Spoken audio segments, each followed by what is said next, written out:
ስለኔ ከሀገር መውጣት ብዙ ሲባል ሰምቻለሁ። የኢትዮጵያ ሕዝብ ብዙ አውርቷል። በነገራችን ላይ እንዲህ ስለ አዝናለሁ። የምትሰሙት አብዛኛው ነገር ውሸት ነው። እውነቱ በጣም ጥቂት ብቻ ነው። እንደሰማችሁት 3 ሰዓት ሙሉ አልቅሼ ተናግሬ ጩኸቴ የቁራ ጩኸት ሆነ። ደህና ዋሉ ነው ያልኳቸው። ምንም ስውርና ድብቅ ነገር የለውም። ብላቴን ሄዱ ምናምን ብሎ ነገር የለም።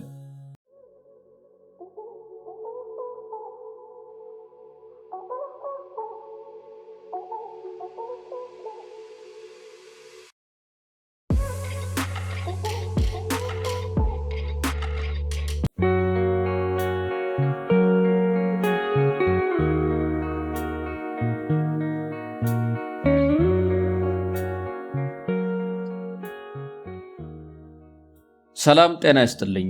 ይህ የአማርኛ መጽሐፍት የዩቲዩብ የትረካ ቻናል ነው። በዚህ ቻናል ዘወትር ሰኞ፣ ረቡዕ እና አርብ ምሽት 3 ሰዓት ላይ የተመረጡ የአማርኛ መጽሐፍ ትረካዎችን ወደ እናንተ እናደርሳለን።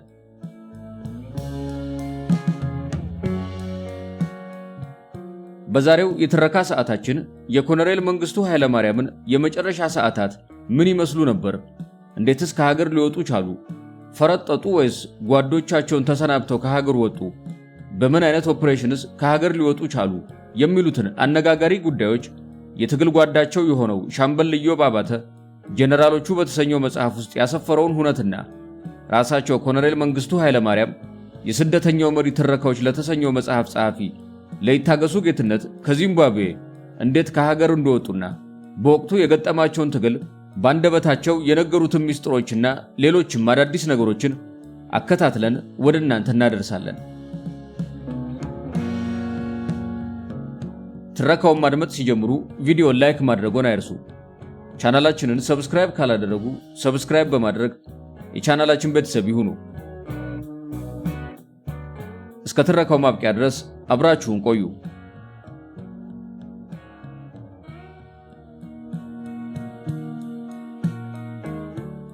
ይህቺ ድሃ ሀገር ናት። ይሄ ነው ቢኖራት ቢተርፋት ሁሉም ይወዳት ነበር። ሁሉም ይመጣ ነበር። ድሃ እናትም እንዲሁ ናት። ብዙም ይወዳት የለም። እኛ ግን የምንቆመውም የምንሞተውም ከዚች ድሃ እናታችን ጋር ነው። ፕሬዝዳንት መንግስቱ ኃይለማርያም ለአዲስ አበባ ዩኒቨርሲቲ ተማሪዎች በ1983 ዓ.ም ካደረጉት ንግግር ውስጥ የተወሰደ። ህዳር 10 ቀን 1987 ዓ.ም አእምሮ በተባለ አንድ ተወዳጅ የነበረ የግል ጋዜጣ ሁለተኛ ዓመት ቁጥር 65 ገጽ 6 ላይ የፕሬዝዳንት መንግስቱን የመጨረሻ የስልጣን ቀናትና የስደት ጉዞን በተመለከተ አንድ ጽሑፍ አቅርቤ ነበር። መንግስቱ ዛሬ የሚገኝበትን ሁኔታ ከመግለጼ በፊት ከላይ የጠቀስኩትን ጽሑፍ መሰረት በማድረግ እሳቸውና መንግስታቸው ቁልቁል የወረዱበትን ጉዞና ሂደት እንዲሁም የፕሬዝዳንቱ የታቀደ የስደት ዝግጅትና መንገድ ምን ይመስል እንደነበር ባጭሩ ለማስቃኘት ሞክራለሁ። ፕሬዝዳንት መንግስቱ ኃይለማርያም በስልጣን ዘመናቸው ከመንበራቸው ሊያፈናቅሏቸው የተነሱባቸውን ኃይሎች ሁሉ ተቋቁመውና አፈር አልብሰው ብዙ ያሳለፉ ቢሆንም ጦር መርተውና መሳሪያ ሰብቀው ከጫካ ተነስተው በግንቦት ወር 1983 ዓ.ም አዲስ አበባና አስመራ ለመግባት ጥቂት መንገድ የቀራቸው ተቃዋሚዎቻቸውን የጦር ሜዳ ግፊትና ተጽዕኖ ፈጽሞ ሊቋቋሙት አልቻሉም። በመፈንቅለ መንግስቱ ሳቢያ በሞቱትና በታሰሩት ጄኔራሎች ምትክ አዲስ የሾሟቸው አዛዦችም ውጊያውንና ጦሩን መምራትና መቆጣጠር ከበዳቸው። ለመሆኑ የዚያን ጊዜ መንግስቱ አዳርና ውሏቸው ምን ይመስል ነበር? አዲስ አበባ መስከረም 1983 ዓ.ም በሶቪየት ህብረት ሶሻሊስት ሪፐብሊክስ የኢትዮጵያ መንግስት አምባሳደር የነበሩት የኮሎኔል መንግስቱ ኃይለማርያም አባት የ50 አለቃ ኃይለማርያም ወልዴ ታናሽ ወንድም አቶ አስራት ወልዴ በአገሪቱ ፕሬዝዳንት ቀጥተኛ ትዕዛዝ ከሞስኮ ወደ ሐራሬ በመዘዋወር በዚምባብዌ የኢትዮጵያ አምባሳደር በመሆን ተሾሙ። አምባሳደር አስራት ወደ ሐራሬ ተዘዋውረው በሄዱበት ወቅት የኮሎኔል መንግስቱ ኃይለማርያምን 3 ልጆች ከአዲስ አበባ በመያዝ የአምባሳደሩ ዘመድ በመሆናቸው ለሁሉም የዲፕሎማቲክ ፓስፖርት ተሰጥቷቸው ዚምባብዌ በሚገኘው የኢትዮጵያ ኤምባሲ መኖሪያ ቤት ከእርሳቸው ጋር እየኖሩ በአገሪቱ ከፍተኛ የትምህርት ተቋማት ውስጥ ትምህርታቸውን እንዲከታተሉ አድርገዋል። የካቲት፣ መጋቢት፣ ሚያዝያ 1983 ዓ.ም ሰሞኑን የሲጃራ ፍጆታቸው ከመጠን በላይ የጨመረው ፕሬዝዳንት መንግስቱ ኃይለማርያም ቅልጥፍና የተሞላበት እንቅስቃሴያቸው ከተገታ ሰንበትበት ብሏል። ሰራዊቱ ግንባሩን እየተወ ወደ መሃል ሀገር የመምጣቱ ጉዳይ ደግሞ ደጋግሞ በህሊናቸው ውስጥ እየተመላለሰ ሰላምና ረፍት ነስቷቸዋል። እኒያ ቅብጥብጥ የመንግስቱ አይኖች ዛሬ እንቅልፍ ማጣት ተደምሮባቸው ደም ለብሰው አቀርዝዘዋል። በየሰዓቱ ከጦር ሜዳ የሚመጣውን የመርዶ መልእክት ጭራሹኑ በቋፍ ላይ ያለችውን የፕሬዝዳንቱን ነፍስ ከፍተኛ ሐሳብ ውስጥ ከቷታል። ከሲጃራቸው ቀጥሎ ከእጃቸው የማትለየው በትረ መኮንናቸው ከሚሰጠው ወታደራዊ ግርማ ሞገስ አልፎ መሬት መቆርቆሪያና ቀኝ እግራቸውን መታመታ ማድረጊያ በአጠቃላይ መተከዣቸው ከሆነ ወራት ተቆጥረዋል። በሌላ በኩል ደግሞ የፓርቲና የመንግስት አካላት በሙሉ ጨርሰው ተዳክመዋል። በዚህ የተነሳ አስተዳደራቸው አገሪቱን መቆጣጠር የማይችልበት ደረጃ ላይ እየደረሰ ነው። በሁሉም አቅጣጫ የሚታየው ሁኔታ ፕሬዝዳንቱን ከማበሳጨቱ አልፎ ተስፋ አስቆርጧል። በመሆኑም መንግስቱ መላው በጠፋባቸውና ግራ በገባቸው ሰዓት ሚያዝያ 11 ቀን 1983 ዓ.ም አርብ ከሰዓት በኋላ የመንግስት ሥራ ሁሉ ቆሞ ህዝቡ ንግግራቸውን አትኩሮት ሰጥቶ እንዲያዳምጥ አዘዙ። በዚሁ ረጅም ሰዓት በፈጀው ንግግራቸው ህዝቡ አሳሳቢውን የአገሪቱን ጉዳይ በጥሞና መርምሮ በቀጥታ የድርጊቱ አቅጣጫ የሚያመላክት አፋጣኝ ምላሽ እንዲሰጣቸው ጥሪ ያቀረቡ። ይሁን እንጂ ህዝቡ ፕሬዝዳንቱን ለጠየቁት ጥያቄ በምን ሁኔታና እንዴት ምላሽ እንደሚሰጣቸው በግልጽ የተገለጸበት ወይም የተዘጋጀለት መድረክ ባለመኖሩ ጥሪውን በማዳመጥ ብቻ አለፈው። ከዚሁ ንግግራቸው 2 ቀናት በኋላ የጠሩት የአገሪቱ ብሔራዊ ሸንጎ አስቸኳይ ጉባኤም አገሪቱ ካለችበት አሳሳቢ ሁኔታ ለማውጣት መፍትሄ ለማቅረብ ተቸግሮ ከፕሬዝዳንቱ ፍላጎት ጋር ተጋጨ። በዚህ የተነሳ ለቀረቡት ጥሪ ከህዝቡ ምላሽ ያጡትና የአብዛኛው የሸንጎ አባላት አስተያየት ያልጣማቸው መንግስቱ ያለንበት ሁኔታ ቢያንስ ይሄ ጉባኤ ካልተረዳ የኢትዮጵያ ህዝብ እንዴት ሊያውቀው ይችላል በማለት በሸንጎ ላይ የመጨረሻ ተስፋ ቆርጠው ተናገሩ። አያይዘውም የኢትዮጵያን ህዝብ አድሬስ አድርጌያለሁ፣ ቅስፈታዊ የሆነ ምላሽ ያንተን ውሳኔ እንጠብቃለን ብለናል። ጀስት ኖርማሊ ጠዋት ሴቷን ቦርሳዋን ወንዱም መኪናውን አንስቶ ሲያበቃ ወደ ቢሮ ነው የገባው። እኔ ኃላፊነቴን ተወጥቻለሁ። ብታምኑም ባታምኑም ማንነቴን ለመግለጽና ማንም ታሪክ እንዳይወቅሰኝ በማለት ለሸንጎ አባላት ገለጹ። ከዚህ ቀደም ባልታየ ሁኔታ ውስጥ የሸንጎ አባላት በድፍረት ፕሬዝዳንቱን በመናገራቸው መድረኩ ለብዙዎች አስደንጋጭ ሆነ። በተለይም የብሔራዊ ሸንጎ አባል የነበሩት አንድ የሃይማኖት አባት ወደ መንግስቱ ዞር ብለው ምናልባት በእርሱ አስተዳደር ምናልባት በእኛ አስተዳደር የኢትዮጵያ ህዝብ የማያምንበት ሆኖ ከተገኘ ከኢትዮጵያ አንድነት በኋላ ተወያይተን እርሶም እንደ አንድ ኢትዮጵያዊ በወታደርነት ደረጃው ያድራሉ፣ ወይም ደግሞ የአገልግሎት ዘመኑ ተቆጥሮ ጡረታ እንሎታለን። ምንድነው የምንፈራዎት? ከሀገር አንድነት አይበልጡም እርሶ። ነገር ግን በአሁኗ ሰዓት ላይ የኢትዮጵያን ህዝብ 50 ሚሊዮን ህዝብ በደም ባህር ማግደው ቆስቁሰው በእርሶ ኃላፊነት 18 ዓመት ሙሉ መርተው ሳያደራድሩ ሳያረጋጉ የኢትዮጵያን ህዝብ ለሳት ዳርገው በአሁኗ ሰዓት ውስጥ ላይ ከመሞት በስተቀር የቴዎድሮስን ጽዋ ከመጠጣት በስተቀር ሌላ እድል የሉትም። ይህንንም እንደማያበላሹ አምናለሁ። እዚህው እንደሚሞቱ እንጂ እንደ ሌሎች መሪዎች በኢሮፕ ውስጥ ይፈረጥጣሉ ብዬ እምነት የለኝም። እግዚአብሔር ምስክሬ ነው። ይህንን ህዝብ አጋልጠው ይሄዳሉ አልልም። መንጌ ከሷ ወንበር ላይ ደርቀው እንደ ቋንጣ እንደሚቀሩ ለታሪክ አምንቦታለሁ። ይህንን ባያደርጉ ግን ታሪክ ይፋረዶታል። ያለው እድል ይሄ ብቻ ነው በማለት ተናገሯቸው። ሌላው የብሔራዊ ሸንጎ አባል የነበሩት ዶክተር ኃይሉ አርአያም እድል ተሰጥቷቸው የተናገሩት መንግስቱን የሚያስደስት አልነበረም። እኔ ደጋግሞ ምለው ነው ጓድ ፕሬዝዳንት፣ ህዝብና መንግስት ሆድና ጀርባ ሆኗል። ከዚህ ጀርባውን ለመንግስት ሰጥቶ ካኮረፈ ህዝብ ዛሬ ምንም ነገር መጠበቅ አይቻልም በማለት የፕሬዝዳንቱን ተስፋ ጨርሶ የሚያጨልም ንግግር አደረጉ። መንግስቱ ይህንን ጉባኤ የጠሩበትን ቀን ረገሙት። መፍትሄ ያመነጭልኛል ያሉት ጉባኤ ጭራሽ አበሳጫቸው። የብሔራዊ ሸንጎ አባላትም ተስፋ መቁረጥ በሚታይበት በዚህ የስብሰባው መንፈስ የተነሳ በዚያ ታሪካዊ አዳራሽ ዳግመኛ እንደማይገናኙ በትካዜ ተውጠው አረጋገጡ። ፕሬዝዳንቱ ሰራዊቱ በራሱ ጊዜ የውጊያ ቀጠናውን እየለቀቀ መምጣቱ ለህዝቡ አስተላልፈውት ለነበረው ጥሪ ምላሽ ማጣታቸውና ከብሔራዊ ሸንጎ አባላት በኩል የእርሳቸውን ፍላጎት የሚጻረር አስተያየትና የመፍትሄ ሐሳብ መሰንዘሩ አበሳጭቷቸው ተስፋ በመቁረጥ ምንም ማድረግ የማይችሉበት ደረጃ ላይ መድረሳቸውን ይገነዘባሉ። ከዚህ በኋላ ይመስላል ከገቡበት የጭንቀት ማዕበል ሁሉ የሚገላግላቸውንና የሚያወጣቸውን አስቀድመው እንዳቀዱ የታመነውን የመጨረሻውን መፍትሄ ስደትን ማሰላሰል የጀመሩት። አዲስ አበባ ሚያዝያ 1983 ዓ.ም የኢትዮጵያ የውጭ ጉዳይ ሚኒስቴር መስሪያ ቤት ሙሉ ለሙሉ ተቆጣጥሮ ለማሰራት ያልቻላቸው ወይም የማይችለው በቅርቡ ከሞስኮ ወደ ሐራሬ የተዘዋወሩት የፕሬዝዳንቱ አጎትና በዞምባቤ የኢትዮጵያ አምባሳደር የነበሩት አስራት ወልዴ ከሚያዝያ ወር 1983 ዓ.ም መጀመሪያ ጀምሮ አዲስ አበባ ውስጥ ይገኛሉ። ፕሬዝዳንት መንግስቱ ኃይለ ማርያም የብሔራዊ ሸንጎ አስቸኳይ ስብሰባ ከተጠናቀቀ 2 ቀናት በኋላ ሌተናል ጀነራል ተስፋዬ ገብረ ኪዳንን የሪፐብሊኩ ምክትል ፕሬዝዳንት ምክትል ርዕሰ ብሔር በማድረግ ይሾማሉ።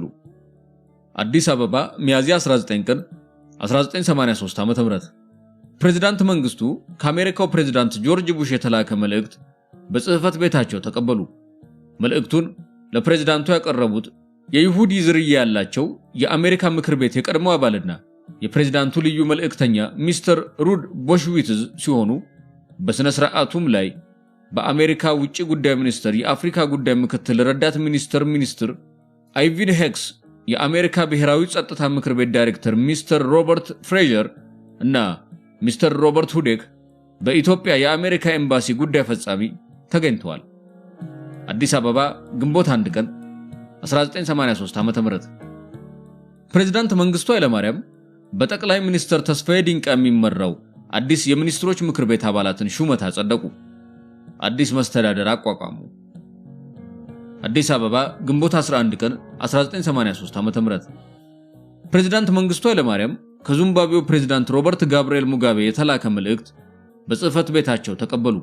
መልእክቱን ለፕሬዝዳንቱ ያቀረቡት ሚስተር ኤነርሰን ማንጋጋዋ የዚምባብዌ የህግ የፍትህና የፓርላማ ጉዳዮች ሚኒስትር ሲሆኑ በስነ ስርዓቱም ላይ አምባሳደር ፍስሐ ይመር የውጭ ጉዳይ ምክትል ሚኒስትርና ሚስተር አሎዊዝ ቺዶድ በኢትዮጵያ የዚምባብዌ አምባሳደር ተገኝተዋል።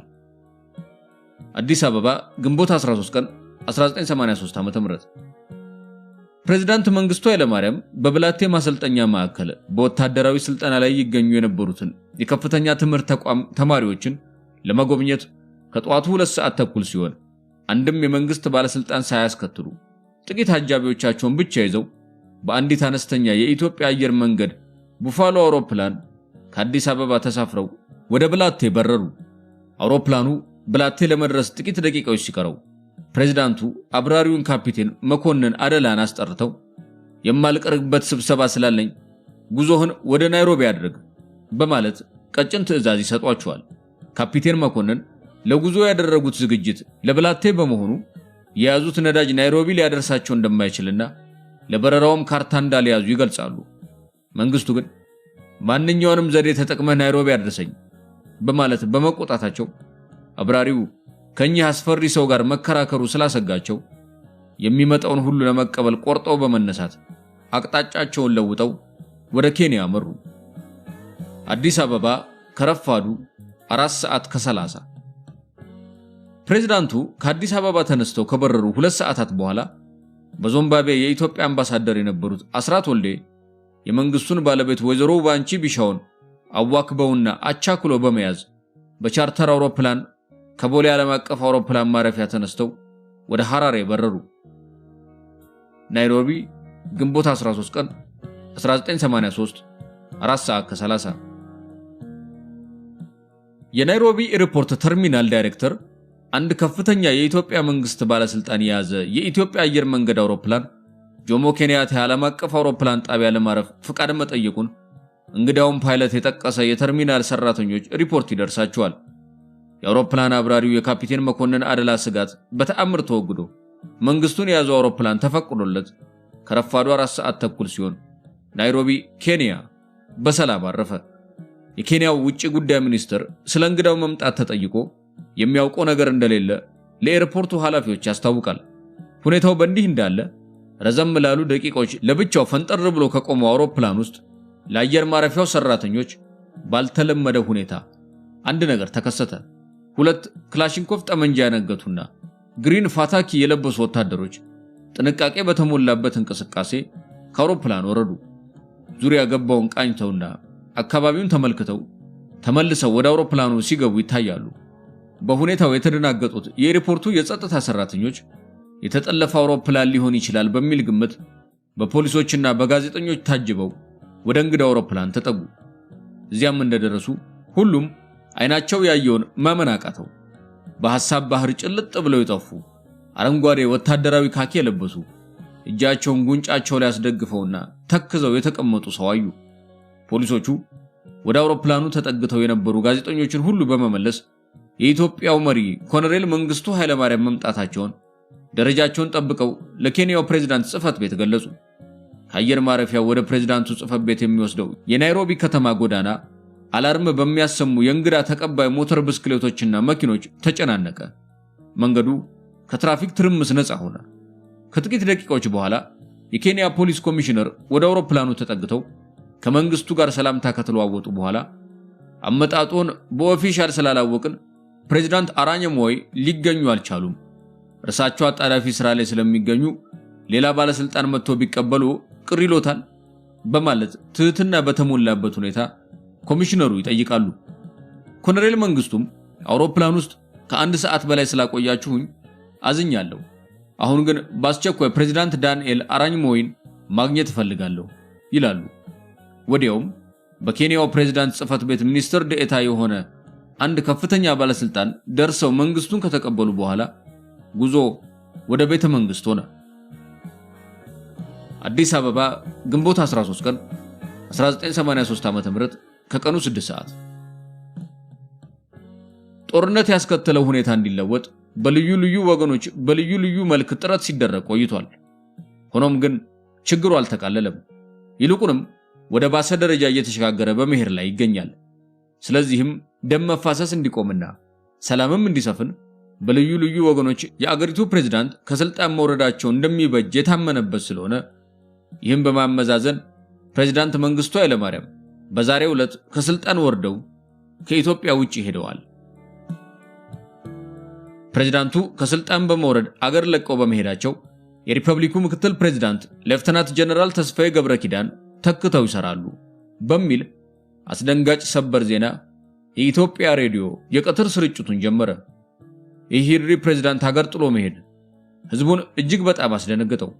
ለኢትዮጵያ አንድነትና ህልውና አለኝታና መከታ ናቸው ብሎ ለተከተላቸው ከመፈንቅለ መንግስት ሴራ ሰለባነት የታደጋቸውና የእርሳቸውን አመራር ከልቡ አምኖና ተቀብሎ በየጦር ሜዳው የተማገደው ሰራዊትም ይህንን ሲሰማ ግንባሩን እየጣለ ወደ ጎረቤት ሀገርና ወደ መሃል ሀገር ጉዞን ጀመረ።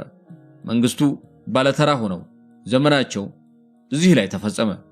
አንድ ሰውና አንድ ጥይት እስከቀረ ድረስ ለአብዮታዊት ኢትዮጵያ ክብር እንዋደቃለን በሚለው ዝነኛ መፈክራቸው የሚታወቁት መንግስቱ በዚህ አስጊ ቀውጢ ወቅት አገር ጥለው ይሄዳሉ የሚል እምነት በጥቂቶች ካልሆነ በስተቀር በማንም ዘንድ ፈጽሞ ስላልነበረ ከሀገር የመውጣታቸው ዜና እንደተሰማ መላውን የኢትዮጵያን ህዝብ በእጅጉ አስገረመ፣ አሳዘነ፣ አስቆጨ። ናይሮቢ ምሳ ሰዓት ላይ በወዳጃቸው በፕሬዝዳንት መንግስቱ ኃይለማርያም ፊት ላይ የተመለከቱት የተረበሸ ሁኔታና የኢትዮጵያ መሪ ያልተለመደ ድንገተኛ አመጣጥ ግራ ያጋባቸው የኬንያው ፕሬዝዳንት ኤርፖርት ተገኝቼ ስላልተቀበልኩ ይቅርታ ጠይቃለሁ በማለት ንግግራቸውን ጀመሩ። ውይይታቸው ቀጠለ። ሁለቱ መሪዎች አብረው ምሳ ሊበሉ ሲዘጋጁ ለአራኝ ሞይ አንድ የቴሌግራም መልእክት የያዘ ወረቀት ከፕሮቶኮል ሹማቸው ቀረበላቸው። ፕሬዝዳንቱ ወረቀቱን እንዳዩ በድንጋጤ ግንባራቸውን ቋጠር ፈታ አድርገው አንብበው ሲጨርሱ ትንሽ እንደመተከዝ ብለው ለደቂቃ ያህል ከቆዩ በኋላ ወደ ምሳ እንሂድ ብለው መንግስቱን በመጋበዝ ወደ ምግብ ቤት ይሄዳሉ። ከምሳ በኋላ ቡና እየተጠጣ ሳለ ፕሬዝዳንት አራኝ ሞይ ያስደነገጣቸውንና የመንግስቱን ከስልጣን መውረድ የሚገልጸውን ቴሌግራም ለባለጉዳዩ አቀበሏቸው። መንግስቱ በተከታታይ ናይሮቢ የሚገኙ የአምባሳደራቸው ረዳቶችና አዲስ አበባ ሌተናንት ጀነራል ተስፋዬ ገብረ ኪዳን ዘንድ ስልክ ደወሉ። በወቅቱ በኬንያ የኢትዮጵያ አምባሳደር ኡጋንዳ ይገኙ ነበር። ቢቢሲ ከናይሮቢ ዘጋቢው የፕሬዝዳንት መንግስቱን ከስልጣን መውረድ አስመልክቶ ኔግሌክትድ ኤንድ ሪጀክትድ ሲል ዘገበ። ናይሮቢ ከቀኑ 10 ሰዓት። ብዙም የውጭ ሀገር ዜጎች እምብዛም የማይስተናገዱባት በመካከለኛ ደረጃ ላይ የሚገኘው የናይሮቢ ኢንተርኮንቲኔንታል ሆቴል በፖሊሶች ተከቧል። በሆቴሉ አካባቢና በውስጡ የሚታየው በዚህ እንግዳ ሁኔታ የሆቴሉ ሰራተኞችና ተጠቃሚዎች በሙሉ ተደናግጠዋል። ፖሊሶችና የጸጥታ ሰራተኞች ፈንጠር ብለው በመቆም በአጭር ርቀት ራዲዮ እየተነጋገሩና ሰዓታቸውን እየተመለከቱ አንዳች ነገር ይጠባበቃሉ። ናይሮቢ ከቀኑ 11 ሰዓት። ኮሎኔል መንግስቱ ከፕሬዝዳንት ዳንኤል ጋር ከመሰነባበታቸው በፊት ወደ ዚምባብዌ እንደሚበሩ ለዚህም ጉዞ መጓጓዣ እንዲዘጋጅላቸውና ለፕሬዝዳንት ሮበርት ጋብርኤል ሙጋቤ እንዲገለጽ አድርገው በጥብቅ ወደሚጠበቀው ኢንተርኮንቲኔንታል ሆቴል አመሩ። እዚያም ከመስተዋቱ ውጭ ያሉትን አበቦች ቁጭ ብለው በአትኩሮት እየተመለከቱ ሲጋራቸውንና ሻያቸውን በላይ ይሉታል። ከምሽቱ 2 ሰዓት። በኢንተርኮንቲኔንታል ሆቴል ከ3 ሰዓታት በላይ የመሸጉት መንግስቱ በተዘጋጀላቸው ተሽከርካሪ በኬንያ የፖሊስና የጸጥታ ሰራተኞች ታጅበው ወደ ጆሞ ኬንያታ ኤርፖርት አመሩ። የመንግስቱ የጥበቃ ኃላፊ የነበሩት ሻለቃ ደመቀ ባንጃው በዚህ ዕድሜ ወደ ስደት አልሄድም፣ ወደ ሀገር እመለሳለሁ በማለት ለሌተናንት ጀነራል ተስፋዬ ገብረ ኪዳን የጽሑፍ መልእክት፣ ለምክትል ጠቅላይ ሚኒስትር ኃይሉ ይመኑና ለመከላከያ ኢንዱስትሪ ኮሚሽን ኮሚሽነር ለነበሩት ለአምባሳደር ነሲቡ ታዬ ደግሞ የቃል መልእክት ይዘው ከጥቂት አጃቢዎቻቸው ጋር የዚያን ዕለት ምሽት ወደ አዲስ አበባ ተመለሱ።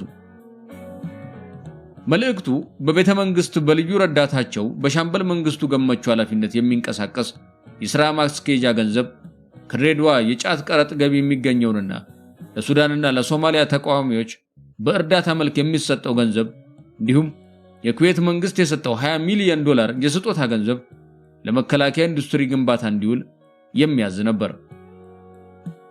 ሐራሬ ዚምባብዌ ግንቦት 14 ቀን 1983 ዓ.ም እኩለ ሌሊት አካባቢ። የህሊና መረጋጋት የማይታይበትና ኃይለኛና ቁጡ ሰው የያዘ የኬንያ ኤርዌይስ ቦይንግ አውሮፕላን ቀዝቃዛውን የምሽት አየርና ጨለማውን ሰንጥቆ እኩለ ሌሊት አካባቢ ሐራሬ ደረሰ። የዚምባብዌው ምክትል ፕሬዝዳንት ሚስተር ሳይመን ሙዜንዳና በዚምባብዌ የኢትዮጵያ አምባሳደር አስራት ወልዴ መንግስቱን ተቀብለው ወደ ሐራሬ የኢትዮጵያ ኤምባሲ ወሰዷቸው። በወቅቱ የአገሪቱ ፕሬዝዳንት ሮበርት ጋብርኤል ሙጋቤ ከዚምባብዌ ውጪ ነበሩ። እንዲህ ሆኖ 17 ዓመት ሙሉ ኢትዮጵያን በጠንካራ መዳፋቸው ስራ አስገብተው ሲመሩ የቆዩት ፕሬዝዳንት መንግስቱ ኃይለማርያም ወልዴ ለአንዴና ለመጨረሻ ጊዜ በ50 ዓመት ዕድሜያቸው ከኢትዮጵያ የፖለቲካ መድረክ ተሰናብተው ሐራሬ አቅራቢያ በሚገኝ አንድ በጥብቅ በሚጠበቅ የተዘጋ ቪላ ውስጥ ከባለቤታቸውና ከልጆቻቸው ጋር በስደት መኖር ጀመሩ። የቀድሞው መሪ ወደ ዚምባብዌ ከመሄዳቸው አንድ ወር አስቀድሞ ማለትም በትክክል የብሔራዊ ሸንጎ አስቸኳይ ጉባኤ በተጠናቀቀበት ሰሞን በሐራሬ ከተማ የሚታተም አንድ ሳምንታዊ መጽሔት በእርግጠኝነት አገኘሁት ያለውን ምንጭ በመጥቀስ የኢትዮጵያው መሪ ከአገር በመኮብለል በዚምባብዌ ውስጥ በስደት ለመኖር አቅደዋል ሲል መዘገቡን ከመንግስት ለውጥ በኋላ በዚምባብዌ የኢትዮጵያ ኤምባሲ ውስጥ የሚሰሩ አንድ ዲፕሎማት ማለዳ ከተባለ መጽሔት 1985 ዓ.ም ቁጥር 3 ባደረጉት ቃለ ምልልስ ላይ ገልጸዋል። አዲስ አበባ ግንቦት 15 ቀን 1983 ዓ.ም ከቀኑ 6 ሰዓት የኢትዮጵያ ራዲዮ። የቀድሞው ፕሬዝዳንት መንግስቱ ኃይለማርያም በብላቴ ማሰልጠኛ ማዕከል በስልጠና ላይ የሚገኙ የከፍተኛ ትምህርት ተቋም ተማሪዎችን እጎበኛለሁ በሚል ሽፋን ከአገር መኮብለሉን አንድ የመንግስት ምክር ቤት ቃል አቀባይ አስታወቀ። በዚምባብዌ የኢትዮጵያ መንግስት አምባሳደር አስራት ወልዴም ኮብላዩን መሪ በኢትዮጵያ ኤምባሲ ውስጥ ተቀብለው በማስተናገዳቸው ኃላፊነታቸው የተነሱ መሆኑን ቃል አቀባዩ ጨምሮ ገልጿል በማለት የኢትዮጵያ ዜና አገልግሎት ዘገበ። ይህ ዜና ከ2 ቀናት በፊት የመንግስት ምክር ቤት በሰጠው መግለጫ ጋር በእጅጉ የሚቃረን ስለነበር ህዝቡን ሁሉ በማስገረም አልፎ ግራ አጋባ። የሆነ ሆኖ ፕሬዝዳንቱ ሀገር ለቀው ከሄዱ ከ3 ቀናት በኋላ ሻዕቢያ አስመራን፣ ከአንድ ሳምንት በኋላ ደግሞ የኢህአዴግ ኃይሎች አዲስ አበባን ተቆጣጠሩ። ለዓመታት የዘለቀው የወንድማማቾቹን ደም ያፋሰሰው የእርስ በእርስ ጦርነት እዚህ ላይ አበቃ። ሐራሬ መስከረም 1984 ዓ.ም። ከመንበረ ስልጣናቸው የተወገዱት መንግስቱና ከኃላፊነታቸው ተነስተው የዲፕሎማቲክ መብታቸውን የተገፈፉት አምባሳደር አስራት ወልዴ ከጊዜ በኋላ ምንጩና በግልጽ ባልታወቀና ባልተገለጸ ምክንያት በመካከላቸው አለመግባባት ተፈጥሮ ሁለቱ ዘመዳሞች በስደት ዓለም እያሉ በሰው ሀገር በጸብ ተለያይተው ከቆዩ ጥቂት ዓመታት በኋላ እንደገና ታርቀዋል። ቀደም ሲል የታላቅ ወንድማቸውን ልጅ የስደት ኑሮ ያመቻቹት አምባሳደር አስራት ከኃላፊነታቸው እንደተነሱ ሐራሬ በሚገኘው የተባበሩት መንግስታት የስደተኞች ጽሕፈት ቤት በስደተኝነት ተመዝግበው ኑሯቸውን እዚያው ዚምባብዌ ውስጥ አድርገዋል። ከቀድሞ መሪ ጋር ሐራሬ ገብተው አብረዋቸው በስደት ይኖሩ ከነበሩ 5 የፕሬዝዳንቱ አጃቢዎች መካከል መንግስቱ በተስማሙበትና በፈቀዱላቸው መሰረት የመቶ አለቃ በቀለ ኃይሉ ወደ ሰሜን አሜሪካ ሲሄድ፣ ሁለተኛው አጃቢ ወደ አገር ቤት ተመልሶ ገጠር ዘመዶቹ ዘንድ በግብርና እየተዳደረ ይኖራል። 3 ወታደሮች ደግሞ ከቀድሞ ፕሬዝዳንት ጋር ተለያይተው ኑሯቸውን ደቡብ አፍሪካና አውስትራሊያ ውስጥ አድርገዋል። ሐራሬ የካቲት 8 ቀን 1986 ዓ.ም። የቀድሞ ፕሬዝዳንት መንግስቱ ኃይለማርያም በስልጣን ዘመናቸው ለፈጸሙት ወንጀል ለፍርድ ይቀርቡ ዘንድ ተላልፈው እንዲሰጡ የኢትዮጵያ መንግስት ለዚምባብዌ መንግስት ጥያቄ ማቅረቡን የቪኦኤ ጋዜጠኛ ትሬቮር ግራንዴ ከሐራሬ ዘገበ። ይህንን ተከትሎ የዚምባብዌ መንግስት ተቃዋሚ ፓርቲዎች አፍሪካዊው ስታሊን መንግስቱ ኃይለማርያም የአገሩን ዜጎች ጨፍጭፎ ዚምባብዌ ውስጥ ተደብቆ መኖር ስለሌለበት በአስቸኳይ ለኢትዮጵያ መንግስት ተላልፎ እንዲሰጥ በማለት አሳሰቡ። ይሁን እንጂ በወቅቱ የዚምባብዌ የውጭ ጉዳይ ሚኒስትር የነበሩት ዶክተር ናታን ሻሙያራሪ ለመንግስቱ ጥገኝነት ለመስጠት አስቀድማ ፈቃዷን የሰጠችው ዚምባብዌ ዛሬ ተመልሳ ቃሏን አጥፋ ብትገኝ የአገሪቱን ክብር የሚያጎድፍና ስሟንም የሚያጠፋ በመሆኑ መንግስቱን አሳልፈን ለመስጠት አንችልም በማለት በአገሪቱ ቴሌቪዥን ላይ ቀርበው ጠንከር ያለ ማብራሪያና መግለጫ ሰጡ። አዲስ አበባ ጥቅምት 1987 ዓ.ም። የኢትዮጵያ መንግስት የቀድሞ ፕሬዝዳንት መንግስቱ ኃይለማርያም በስልጣን ዘመናቸው በፈጸሙት የዘር ማጥፋት ወንጀል ከሷቸው በሌሉበት አዲስ አበባ ላይ በፍርድ ቤት እንደሚታይ አስታወቀ። ሐራሬ ጥቅምት 24 ቀን 1988 ዓ.ም። የህዝባዊ ግንባር ሐርነት ኤርትራ ሻዕቢያ የቀድሞውን የኢትዮጵያ መሪ መንግስቱ ኃይለማርያምን ለመግደል ወደ ሐራሬ የላካቸው ቅጥር ነፍሰ ገዳዮች ለወራት ያህል በመንግስቱ መኖሪያ አካባቢ ክትትልና ጥናት ሲያደርጉ ቆይተው አንድ ቀን መንግስቱንና ባለቤታቸው ወይዘሮ ባንቺን ጋንሂል በሚገኘው መኖሪያቸው አካባቢ ንፋስ ለመቀበል ወጥተው ሳለ ሳያስቡት በድንገት ያገኟቸዋል። ራሳቸውን ለመጠበቅ ምንጊዜም ንቁ የሆኑት መንግስቱ በመጀመሪያ ሁለቱን አጥቂዎቻቸውን በቅርብ ርቀት እንዳዩ ለዚምባብዌያውያኑ ጠባቂዎቻቸው እነዚህ ሰዎች የአገሬን ሰዎች ይመስላሉ፣ እኔን ሲያዩ በጣም ተደናግጠዋል፣ ያላንዳች ተንኮል ወይም የተለየ ተልእኮ ወደዚህ አልመጡምና ተከታተሏቸው በማለት እርሳቸውም ሽጉጣቸውን መዘው እንዳስተካከሉ በተለያየ አቅጣጫ የነበሩት ሁለቱ የሻዕቢያ አባላት ሊተኩሱ ሲዘጋጁ መንግስቱን ከሚጠብቁ የዚምባብዌ የጸጥታ ኃይሎች አስቀድሞ በተተኮሰ ጥይት ተመተው ቆስለው ይያዛሉ። በዚህም መንግስቱ በሻዕቢያ ተደግሶላቸው ከነበረው ያልተጠበቀ ድንገተኛ አደጋ ለጥቂት ለማምለጥ ችለዋል።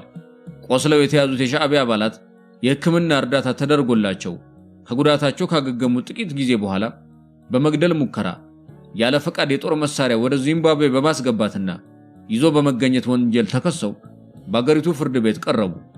ተከሳሾቹን ከቅጣት ለማዳን በወቅቱ በደቡብ አፍሪካ የኤርትራ አምባሳደር የነበሩት አቶ ጸጋዬ ተስፋ ጽዮን ወደ ሐራሬ የተመላለሱ ቢሆንም ጥረታቸው መክኖ ጉዳዩን የተመለከተው የዚምባብዌ ፍርድ ቤት በአንደኛ ተከሳሽ በአቶ ሰለሞን ኃይሌ ገብረ ሚካኤል ላይ የ15 ዓመት በሁለተኛው ተከሳሽና የአንደኛው ተከሳሽ ግብረ አበር በመሆን ተከሶ በቀረበው በአቶ አብርሃም ጎይቶም ዮሴፍ ላይ ደግሞ የ5 ዓመት ጽኑ እስራት ወስኖባቸው ወደ ወህኒ ቤት ልኳቸዋል። ታህሳስ 1992 ዓ.ም ኬፕ ታውን ደቡብ አፍሪካ።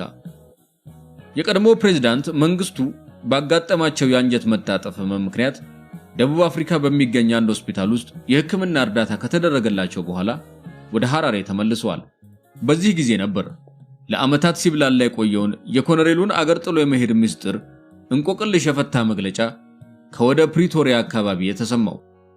የሌተናል ኮሎኔል መንግስቱ ኃይለማርያም ትዝታዎች የሚለው የገነት አየለ መጽሐፍ በመጨረሻ ገጹ ላይ ስለ ሁኔታው እንዲህ በማለት አስፍሯል።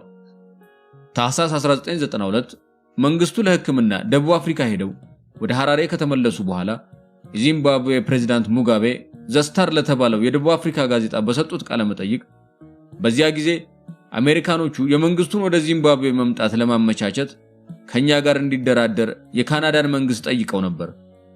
በዚህ መሰረት የአሜሪካ መንግስት በካናዳ መንግስት በኩል ያቀረበልን ጥያቄ ለመንግስቱ ኃይለማርያም የፖለቲካ ጥገኝነት እንድንሰጣቸውና አስፈላጊ ከሆነም በስደተኝነት በሚኖሩበት ጊዜ ሁሉ የሚያስፈልጋቸውን ወጪ የአሜሪካ መንግስት እንደሚሸፍን ነው የገለጹለት።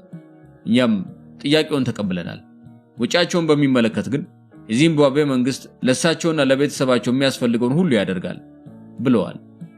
ይህንን የሙጋቤን መግለጫ ስናጤነው ፕሬዝዳንት መንግስቱ በሚያዝያና በግንቦት ወር 1983 ዓ.ም አዲስ አበባ በሚገኘው ጽሕፈት ቤታቸው በቅድሚያ ከአሜሪካ ቀጥሎም ከዚምባብዌ መንግስት የልዑካን ቡድን አባላት ጋር ያደረጉት ንግግር ይዘት መገናኛ ብዙሃን እንደዘገቡት ሁለቱ አገሮች ከኢትዮጵያ ጋር ባላቸው የቆዩ ታሪካዊ ግንኙነት ላይ ያተኮረ ብቻ ሳይሆን ከዚሁ የስደት መንገዳቸው ጋር የተያያዘም እንደነበር፣ ሂደቱም የቀድሞ መሪ የአሜሪካኑን ልዑክ ካነጋገሩበት ቀን በኋላ የነበሩት 3 ሳምንታት አሜሪካ በካናዳ አደራዳሪነት የዚምባብዌ መንግስት ለፕሬዝዳንት መንግስቱ የፖለቲካ ጥገኝነት እንዲሰጣቸው ዲፕሎማሲያዊ ጥረት ያደረገችበት የዝግጅት ጊዜ ሲሆን ፕሬዝዳንቱ አገር ለቀው ከመሄዳቸው 2 ቀናት በፊት አዲስ አበባ የደረሱት የሙጋቤ መልእክተኛም አመጣጣቸው የተጠየቀው የፖለቲካ ጥገኝነት የተፈቀደ መሆኑን አዲስ አበባ ላይ በአካል ተገኝተው ለመንግስቱ ለማረጋገጥ እንደሆነ ይታመናል።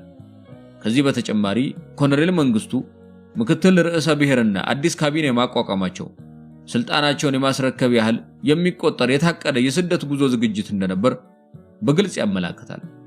አሜሪካ የቀድሞ ፕሬዝዳንት በስደት ከሀገር እንዲወጡ የፈለገችበት ዋና ምክንያት ምናልባት መንግስቱ ተስፋ ቆርጠው ወደ አዲስ አበባ የገባውን ጦራቸውን ሰብስበው ከተማዋ ውስጥ ከኢህአዴግ ኃይሎች ጋር የሚያደርጉት ውጊያ በዋናው ከተማዋ ነዋሪ ህዝብ ላይ ከባድ እልቂት ሊያስከትል ይችላል በሚል እምነት እንደነበር በወቅቱ የውጭ ሀገር መገናኛ ብዙሃን ሲዘግቡ ተደምጧል። አዲስ አበባ ግንቦት 2000 ዓ.ም የቀድሞ መሪ በስደት ዚምባብዌ ከገቡ 17 ዓመት በኋላ በስልጣን ዘመናቸው ፈጽመውታል በተባለ የዘር ማጥፋት ወንጀል በተመሰረተባቸው ክስ ጉዳያቸው በሌሉበት ሲታይ ቆይቶ በግንቦት ወር 2000 ዓ.ም የፌደራሉ ጠቅላይ ፍርድ ቤት ጥፋተኛ ሆነው ስላገኛቸው በሞት እንዲቀጡ ወስኖባቸዋል። ከ2 ዓመት በኋላም ቅጣቱ ወደ ዕድሜ ልክ እስራት ተለውጦላቸዋል። ይሁን እንጂ የቀድሞ ፕሬዝዳንት መንግስቱ ኃይለማርያም እስካሁን ድረስ እዚያው ዚምባብዌ ውስጥ ጋንሂል በተባለ የመኖሪያ መንደር ከባለቤታቸው ጋር በስደት ይኖራሉ።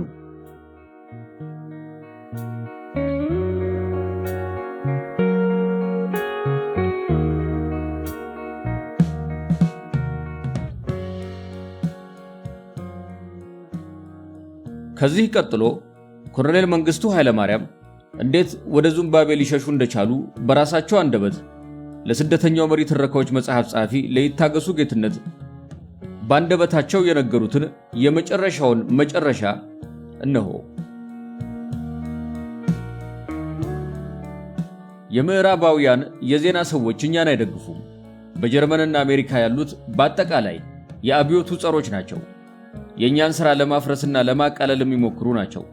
እነርሱን የሚያግዙና በደንብ ተደራጅተው ከነሱ ጋር የሚሰሩ ምሁራን 6 ኪሎ አዲስ አበባ ዩኒቨርሲቲ ነበሩ። ምንም ጥያቄ የለውም፣ ኔትወርክ ነበራቸው።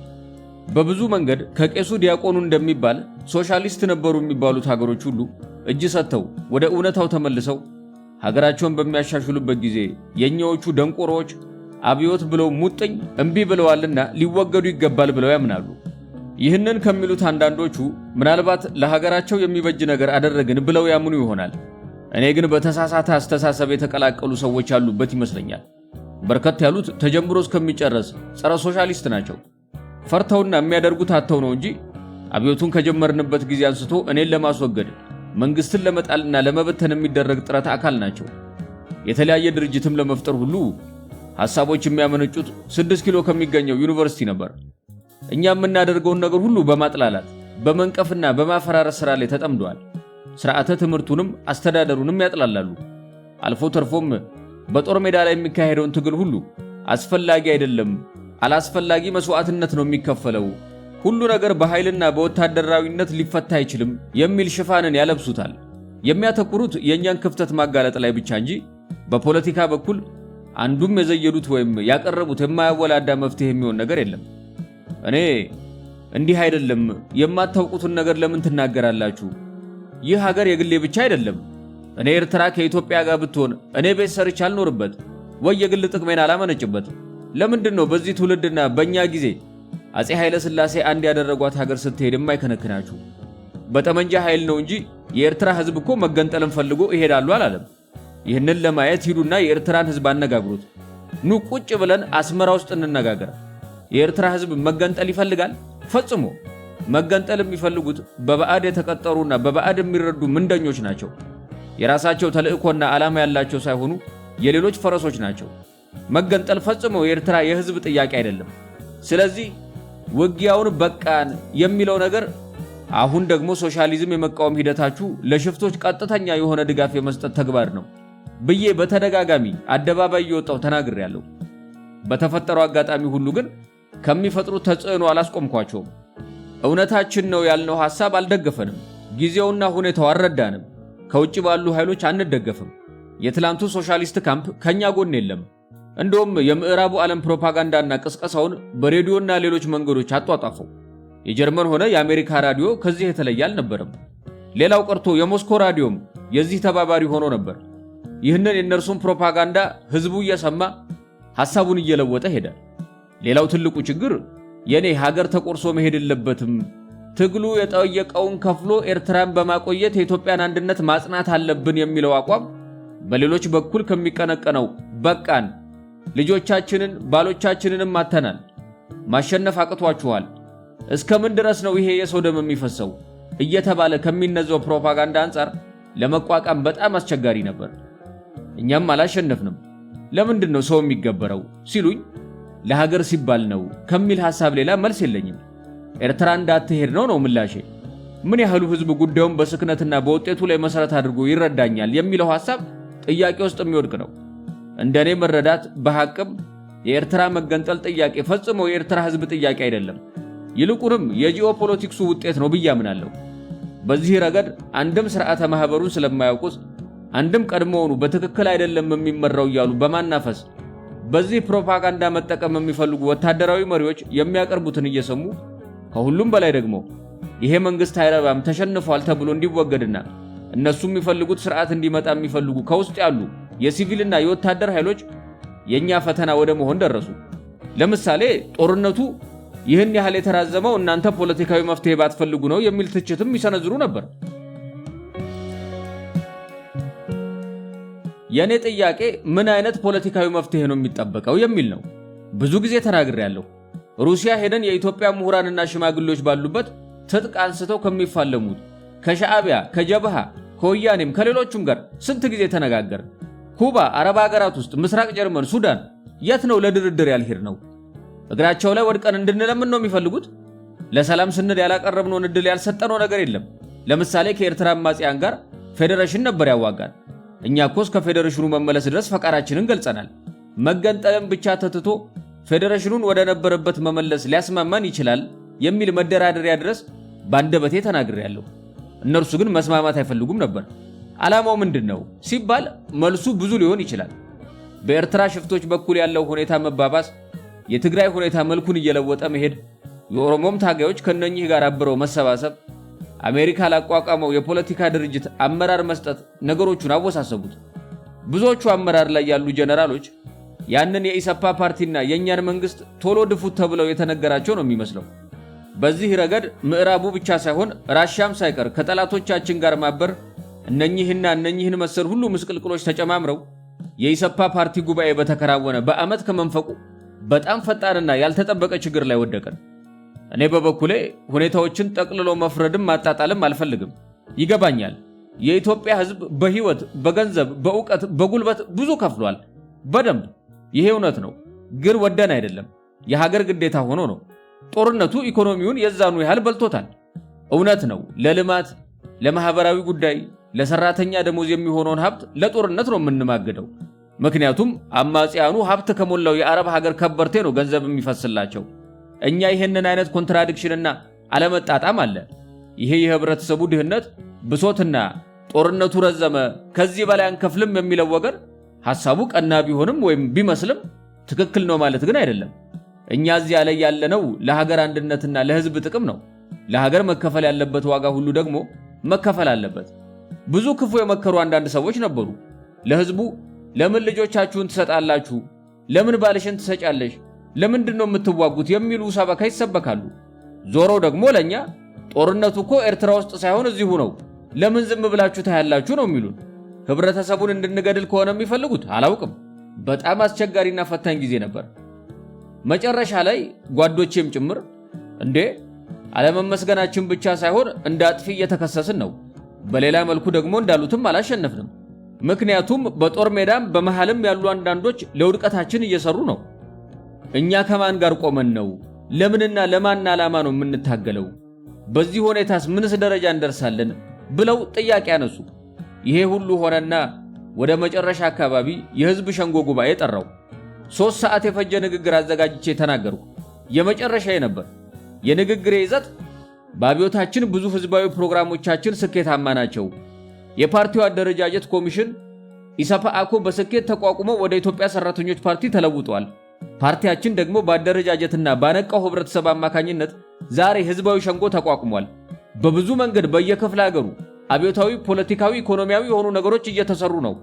የማይናቅ ዕውቀት እየተገኘ ነው ሆኖም ግን አሁን ሀገራችን እንደገና እየተወረረች ነው የመገንጠሉ ሴራ በከፍተኛ ደረጃ ላይ ደርሷል ይህንን ለማፍረስና የደረስንበትን ደረጃ ለማስወገድ በጣም አደገኛ የሆነና ያልተጠበቀ ሁኔታ ተፈጥሯል እንደገና ወገባችንን አጥብቀን ለሌላ ትግል መዘጋጀት አለብን ሀገር እንሽጥ ወይስ ሀገር እናቁም ሀገሪቷን ለማኖርና ለማቆየት እንዲህ ያለ መስዋዕትነት ሲጠይቀን በታሪክ እኛ የመጀመሪያዎቹ አይደለንም ያለ መስዋዕትነት ማሸነፍ አይቻልም ይገባናል የሚከፈለው ህይወት ነው ግን መልሱ ምንድነው ሀገር መስጠት ወይስ ለሀገር መሞት የኛ ምርጫ ለሀገር መሞት ነው ብዬ ነው የተናገርኩት ይህንን ካልፈለገ ህብረተሰቡ ሀገሩን መስጠት ይችላል ግን እኔ አይደለሁም የምሰጠው እኛም አይደለንም የምንሰጠው ብዬ በጉባኤው ላይ ፍትፍት አድርጌ ተናገርኩ የሚገርመው ነገር ጉባኤው ያንን የነበረውን ዓላማ ከማጠናከርና ውሳኔ ላይ ከመድረስ ይልቅ በሰሜን ኢትዮጵያ የሚደረገው የትጥቅ ትግል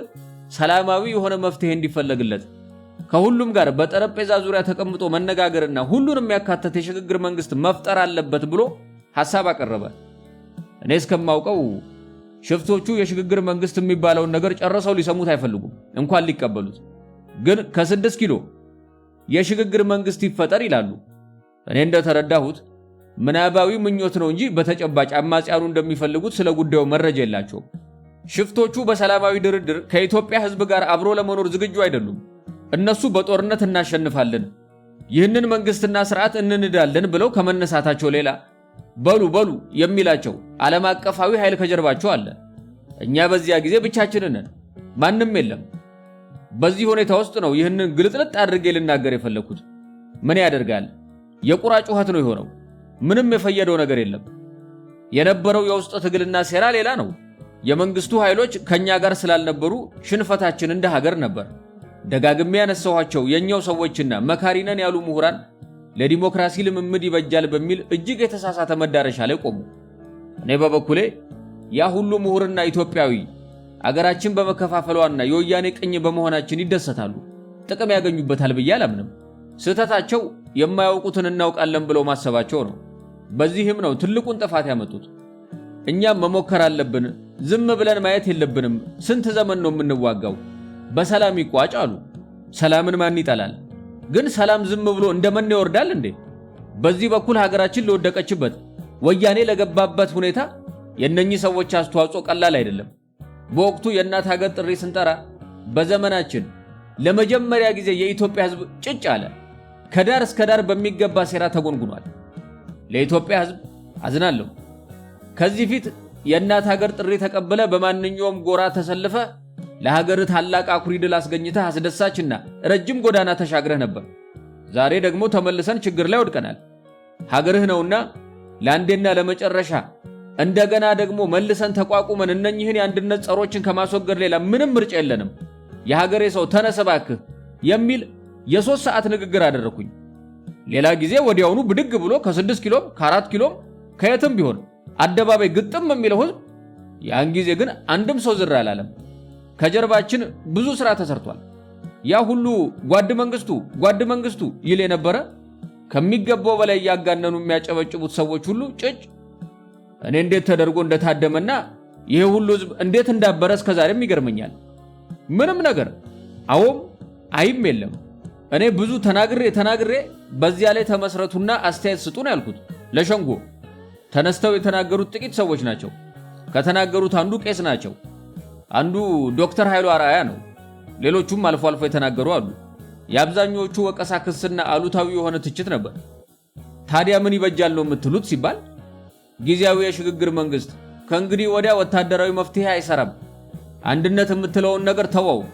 አንድነት ከሰላም ጋር ነው እንጂ ብቻውን አይኖርም። ሁሉ መጠራት አለበት። ሁሉም በተገኘበት መድረክ የሽግግር መንግስት መቋቋም አለበት። ይሄ ነው ውሳኔያችን አሉ። ወያኔ ሰሜን ሸዋ ደርሷል ብል ምንም አንድም ጆሮ የሰጠኝ ሰው የለም። ከዳር እስከ ዳር እንደታደመው ሁሉም ጸጥ አለ። ዛሬ ላይ ሆኜ የሚገርመኝ አንድ ነገር አለ። ለብሔራዊ ሸንጎ ስብሰባ ከየክፍለ ሀገሩ ብዙ ሰው ነው የምንጠራው። ጉባኤው ላይ ለመገኘት ከአዲስ አበባ ከተማ ውጭ የሚመጣውን አብዛኛውን ተሰብሳቢ ዩኒቨርሲቲ ዶርም ውስጥ ነው የምናሳድረው። ሰውን ሰብስበን እዚያ በምናስቀምጥበት ጊዜ ማታ ላይ የራሳቸውን ስብሰባ እያደረጉ ጉባኤው ላይ ምን እናድርግ እየተባለ እየተመከረ ሴራ ሲጎነጎን ቆይቷል። ከሶማሊያ ጋር ይህንን ያህል ተዋጋን፣ ከኤርትራ ጋር ይህንን ያህል ተዋጋን፣ ከወያኔ ጋር ይህንን ያህል ተዋጋን። ሁልጊዜ ጦርነት ነው። በዚህ ሰዓት አጀንዳው ፍጹም መለወጥና ለሰላም መቆም አለብን የሚሉ መሰሪ የሆኑ ምሁራን እዚያው ዩኒቨርሲቲ ውስጥ ሰዎቹን አሳምነው በደንብ አድርገው አደራጅተው ጉባኤው ላይ ጠበቁን። የማምናቸው ህዝባዊ አብዮታውያን ናቸው የሚባሉት ሁሉ ጉባኤው ላይ ዝም አሉ። እኔ ደግሞ የምጠብቀው ሌላ ተአምር ነበር።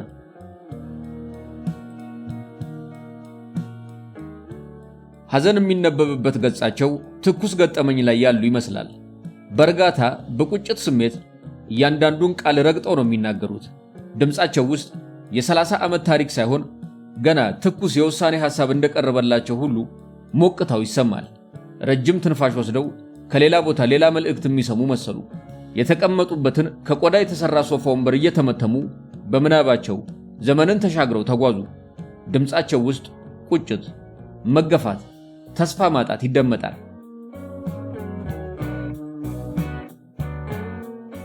ከሀገር ውጭም ሀገር ውስጥም ያሉት በተለይ ደግሞ ምሁራን ነን የሚሉ በቃ ጦርነቱ ረጅም ጊዜ ገፋ፣ ብዙ የሀገሪቷን ልጆች ፈጀ፣ እንዴት ነው መንግስቱ ካለ ጦርነት ቋንቋ የለውም ወይ? ውጊያ ነው የሚለው። አሁን ለአንዴና ለመጨረሻ ውጊያውን ትተን ሰላማዊ መንገድ መፈለግ አለበት የሚል ሐሳብ ውስጡን አስርገው ከዳር እስከ ዳር ህዝቡን አሳምነውታል። ህዝቡ ደግሞ አንድም ያልተጎዳ ወይ ልጁን ወይ ወንድሙን ወይ ባሏን ያልሰደደች አትገኝም። ረጅምና ሰፊ ጦርነት ብዙ ያስከፈለ ጦርነት ነው።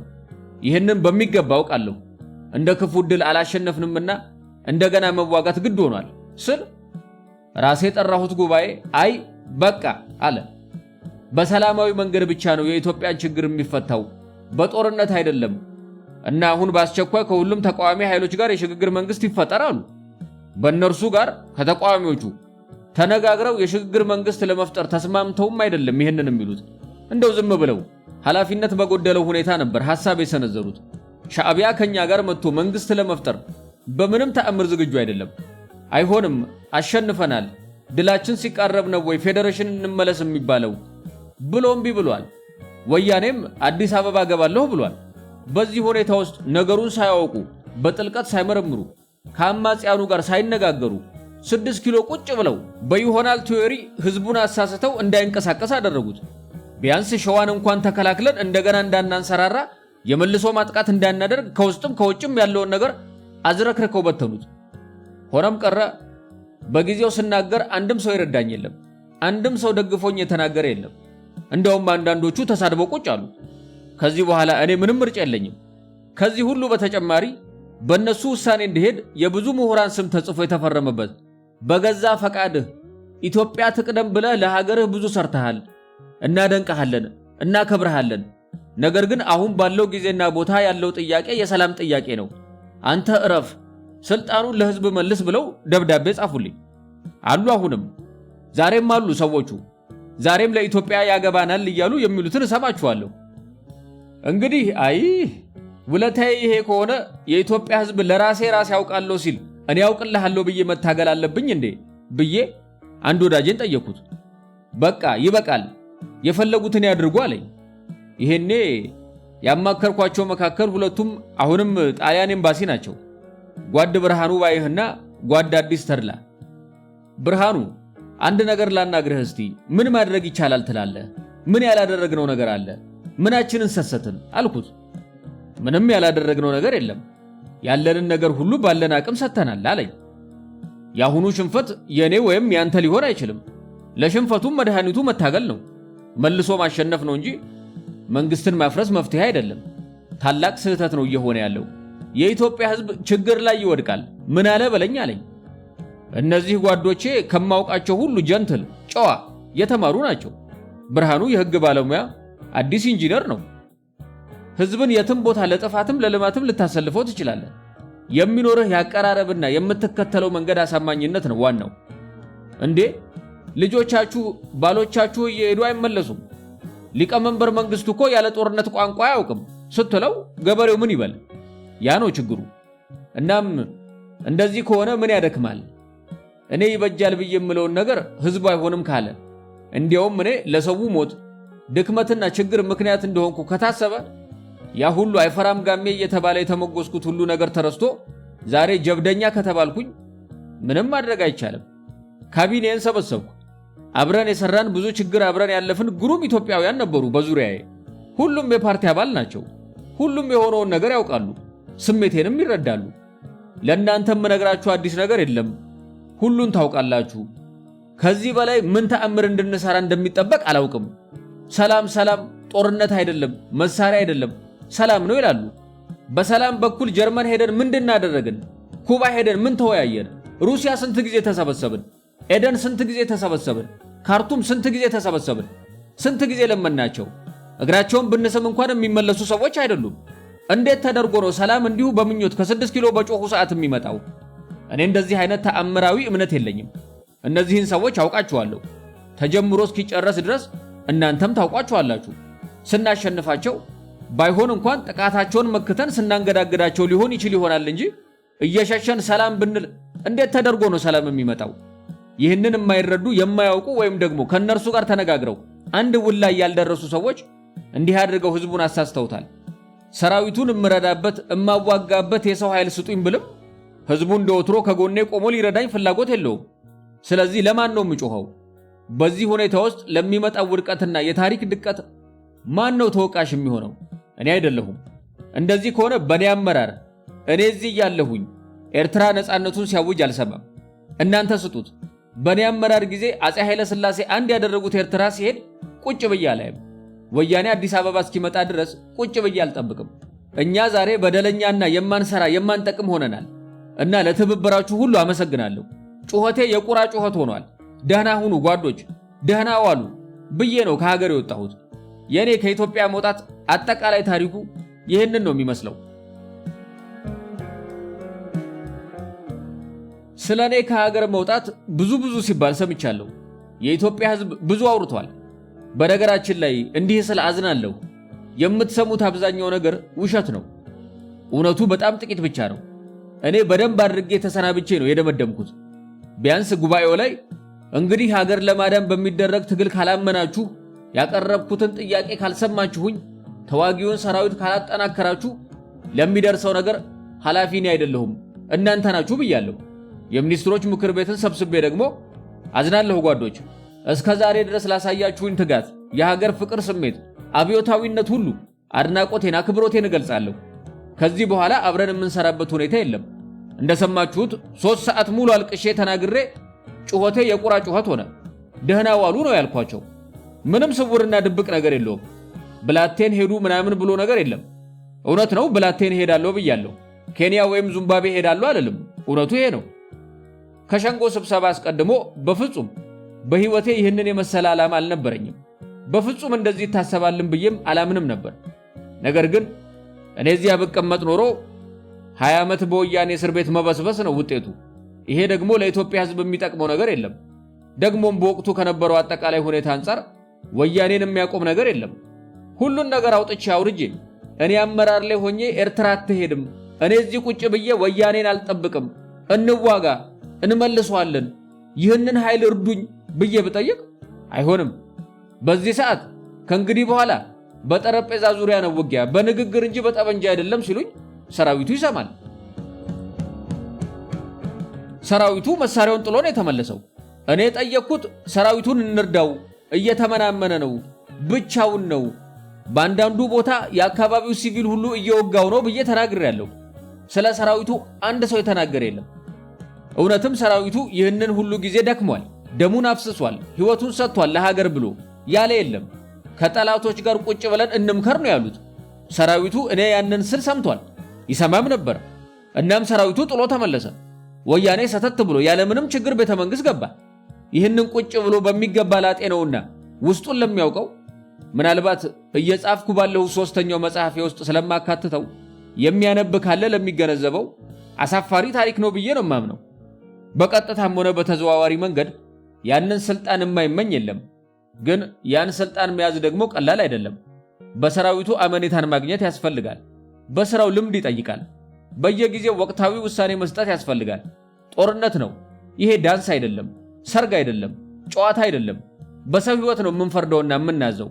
ይህንን ሁኔታ ነው እንቅልፋተን ለ17 ዓመት ያለፍነው። ያውቁታል።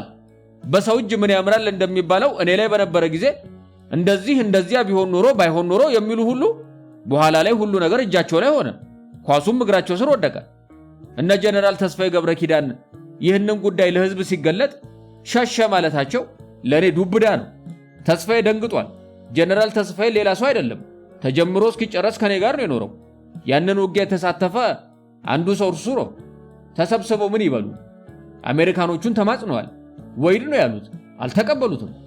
የመንግስት ሰው ነው ያው ስለተሸነፈ ነው ብለው አሜሪካኖቹ 100% ከገንጣዮቹ ጋር ቆመዋል። እንግሊዝ ሀገርም ሰብስበው እየዶለቱ ነበር። እናም ተስፋዬ አሜሪካኖች ያሉትን ነው መፈጸም ያለበት። ወንበዴው ጥቃቱን እንዲያቆም እነርሱ መሃል እንዲገቡ ጠይቆ ወገድ አሉት። እርሱም ሆነ ሌሎች የመሰላቸውን ተናግረዋል። እኔም በእርሱ አልፈርድበትም። ይህንንም ተቀብለው ባስተጋቡት ጓዶቼም አልፈርድባቸውም። ኋላም ተስፋዬ ጣሊያን ኤምባሲ ገብቶ ሞቷል። 17 ዓመት እንደዚያ ውጣ ውረድ ውስጥ ሌሊትና ቀን እየደከምን ነበር ያቅማችንን ሀገርን ከብተና ለማዳን የሞከርነው።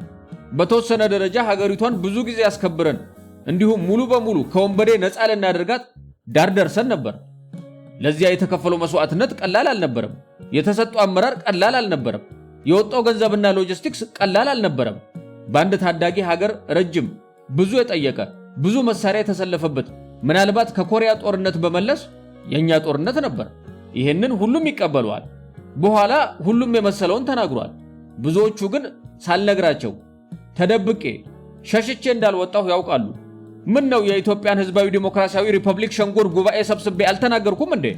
ከዚህ ሌላ ለማን ይነገራል? የዛን ጊዜ በነበርኩበት ሁኔታ አዝኛለሁ። ራሴ ዞሮ ነበር። ሁሉን ነገር ለኢትዮጵያ ህዝብ ነው ያደረግነው። አንድም ነገር በግሌ ለኔ እንደ ጓድ ለኛ ብለን አልደከምንም። ብዙዎቹ ጓዶቼ ሀገርን በተመለከተ ያለን አቋም ተመሳሳይ ነበር። ምናልባት አንዳንዶች ሰዎች ናቸውና አንድ ቤት ሰርተው አንድ መኪና ገዝተው ወይ ልጆቻቸውን ለትምህርት ወደ ውጭ ልከው ሊሆን ይችላል እንጂ እንደ ቀድሞ በዝባዦች መሳፍንትና መኳንንት ወይም በሌላ ዓለም እንደምናየው አይሰርቁም። የኔ መንግስት በዚህ በኩል ቆሻሻ እጅ የለውም። ኢትዮጵያ ያኔ ለህዝቡ የቆሙ የኢትዮጵያ አብዮት የፈጠራቸው ልጆች ነበሯት። ብዙ ነገር ተወጥኗል። ገና ብዙ ነገር ይፈጠራል በሚል ተስፋ ሌትና ቀን እረፍት የለም። በአንድ በኩል ጦርነቱ፣ በሌላ በኩል ኢኮኖሚውን ለማሸነፍ ታግለናል። ገበሬውን ከዳር እስከ ዳር በማደራጀት እንዴት አድርጎ ምርታማ ይሆናል? በዶማና በበሬ እየታረሰ ኢትዮጵያ በምን ተአምር ልትለወጥ ትችላለች? መሳሪያ ከየት ይመጣል? እንዴት ይመረታል? እንዴት ይታደጋል? እንዴት ይጠገናል? እንዴትስ ለግልጋሎት ይውላል? የሚል ሐሳብ ብቻ ነበር አንጎላችንን ቀፍድዶ ያዘው። አንድ ሀገርን ለመገንባት በታሰቡ ነገሮች ሁሉ ላይ ነበር ስንደክም የነበረው። ጦርነት እየፈተነን፣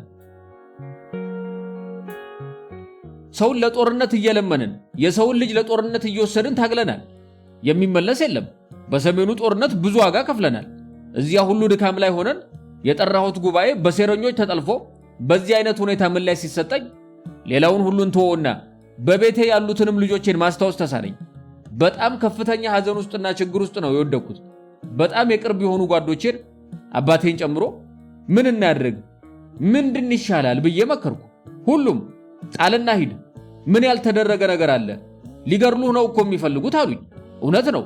ብዙ የጦር መኮንኖች፣ ጀነራሎች በተለያየ ሁኔታ የግድያ ዕቅድ አቅደው በእድልና ዕጣ ፈንታ ማምን ባልሆንም በአጋጣሚ ተረፉ። እኔ ሕይወቴን፣ ኑሮዬን፣ ያለኝን ነገር ሁሉ ለኢትዮጵያና ለሕዝቦቿ ጥቅም፣ ለኢትዮጵያ አንድነት ብዬ ስደክም የህብረተሰቡ መልስ ይሄ ነው እንዴ? ለስልጣን ሙጥኝ ብዬ እዚያ ላይ የተቀመጥኩ አይነት ነገር መሰለ። በመጨረሻ ላይ ደብዳቤ ጻፍና ሂድልን አሉ። እናም ያንን ውሳኔ ወስኜ ስወጣ ማንንም አላስታወስኩም። በኋላ ተመልሼ ነው በብዙ ሂደት ወደ መረጋጋት የመጣሁት። ብዙ ጊዜ ታመሙ። ራሴን ያመኝ ነበር። እንቅልፍ አልተኛም። ሆስፒታል ድረስ ገብቻለሁ። ኋላ ላይ ደግሞ ልቤን አመመኝ። ልቤን አሁን ኦፕሬት ሆኜ ሌላ ልብ ገብቶልኝ ነው የምኖረው። ብዙ ጊዜ በመኖር ያለመኖር ጥያቄ ላይ ከራሴ ጋር ስታገል ቆየው። ከብዙ ጊዜ በኋላ ልቤንም ታከሙ። እኔም ነገሮችን በሙሉ ማመንና መቀበሉን በግድ ሁኔታውን እየለመድኩ መጣሁ። እኔ ራሴን ከኢትዮጵያ ወጥቶ ውጭ ሀገር መኖር አይደለም በእውን በህልሜም አስቤው አላውቅም። ልጅ እያለን አሜሪካ የሄድኩ ጊዜ ብዙ ጓዶቻችን እዚያው ቀርተው ነበር። ያኔ እዚያ የገቡ እስካሁን እዚያው ያሉ አሉ። ሌሎቻችን ግን ከግል መንደላቀቃችን በላይ ኢትዮጵያ ውስጥ በድህነትም ቢሆን መኖር ነበር ምርጫችን። እዚህ ልባችን ውስጥ መቼና እንዴት እንደገባ የማናውቀው ኢትዮጵያ የሚባል ትልቅ ስዕል፣ ትልቅ ሐውልት አለና ተመልሰን ለመምጣት አላቅማማንም። በመጨረሻ ግን የሆነው ነገር ሁሉ አስጠላኝ ማለት ይቻላል። ከሀገር ስወጣ ምንምም ለማሰብና ለማሰላሰል ያን ጊዜ የነበርኩበት ሁኔታ አይፈቅድም። በኋላ ላይ ትንሽ ተረጋግቼ ተመልሼ ብዙ አሰብኩበትና እንዴ ምንድን ነው ሀገር ለማጣት የመጀመሪያው ሰው አይደለሁም። እኔ ብቻ አይደለሁም የፖለቲካ ውድቀት ያጋጠመኝ። አቅም በፈቀደ ታሪክ ባደላና ህዝቡ በተባበረኝ ጊዜ የሚቻለኝን ለሀገሬ በቀናነት አድርጌያለሁ። ካልተቻለ ደግሞ ለምን እንደማንኛውም ሰው አልኖርም ብዬ ራሴ መክሬ ሁሉን ነገር ትቼ መጽሐፍ ወደ መጽሐፍ ነው የሄድኩት።